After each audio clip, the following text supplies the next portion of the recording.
मेरे हाथ में एक दवाई है, वह दवाई है इग्नेशिया 200 पोटेंसी में।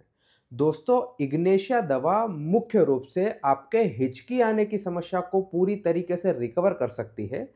और हिचकी आने का मुख्य कारण कहीं न कहीं हमारे डायफ्राम या मसल्स में संकुचन होना होता है।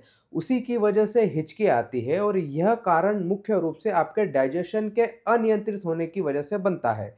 इस प्रकार की समस्या में यदि आप इग्नेशिया दवा के 2 ड्रॉप सुबह, 2 ड्रॉप शाम को 15 दिनों तक लेते हैं टंग डोज, तो इस दवा के माध्यम से आपके हिचकी आने की समस्या को यह दवा पूरी तरीके से रिकवर कर देगी और दोबारा आपको हिचकी आने की समस्या कभी भी परेशान नहीं करेगी। यह दवा काफ़ी असरकारक है।